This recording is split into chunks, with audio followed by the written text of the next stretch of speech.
datang di podcast Bisik Sehat, Bincang Asik dan Sehat. Kali ini kita bakal ngobrolin topik yang sering disepelein tapi efeknya luar biasa, yaitu tentang sampah dan drainase. Bareng dua narasumber keren nih, ada Bu Ulfa dari petugas promosi kesehatan dan ada juga Kak Divara dari penggerak lingkungan. Halo Bu Ulfa dan Kak Farah. Halo Mbak Didi, halo semuanya. Nah, langsung saja kita masuk ke materi kita, yaitu tentang sampah dan drainase. Kalau kita ngomongin soal sampah dan drainase, banyak yang bilang, itu mah urusan pemerintah. Bener nggak sih Bu Ulfa? Seberapa penting sih hubungan antara sampah, drainase dan kesehatan kita? Wah, penting banget Bu Riri. Jadi, kalau saluran air yang tersumbat itu dikarenakan sampah, air tergenang. Nah, disitulah nyamuk-nyamuk mulai berkembang biak yang nantinya akan menyebabkan penyakit DBD atau penyakit leptospirosis yang disebabkan oleh kencing tikus. Nah, kalau got yang mampet itu bukan soal banjir, tapi ancaman terhadap kesehatan kita juga. Waduh, jadi got mampet itu bisa jadi sumber penyakit ya? Kalau Kak Farah sendiri gimana nih kondisinya? Nah, benar banget Bu Riri. Jadi, dulu di kampung kami kalau hujan, volume airnya naik. Dan yang lucunya, yang membuang sampah sembarangan itu warga kami sendiri. Dari sana, kami membuat program Gotku Bersih, Lingkunganku Sehat. Dari sana, kelihatan banget hasilnya, warga lebih peduli terhadap lingkungan. Wah, jadi intinya drainase lancar, hidup pun lancar ya? Iya, benar banget. Nah, oke, lanjut ke Bu Ulfa.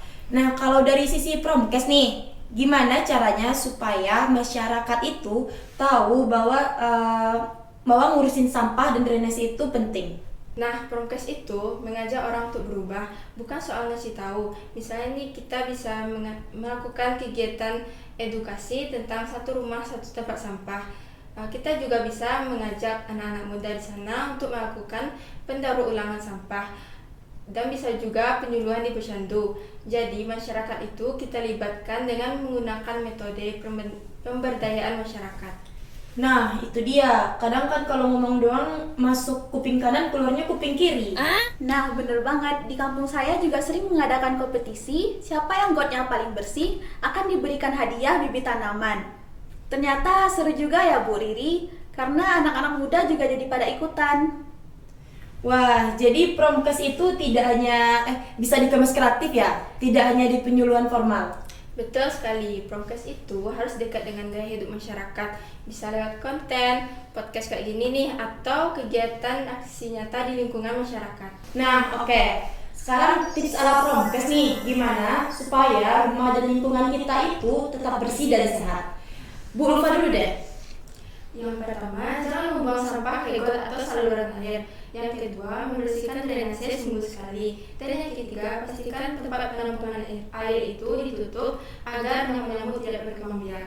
Wah, keren ya. Kalau versi Kak Divara gimana?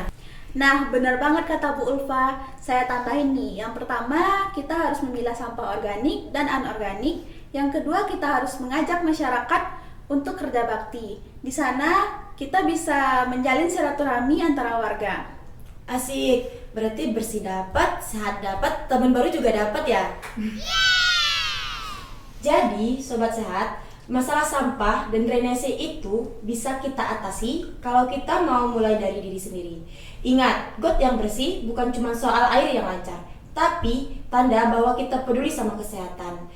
Sampai jumpa di episode berikutnya. Sehat bareng warga. Tetap bersih, tetap sehat, lingkungan sehat. Dadah.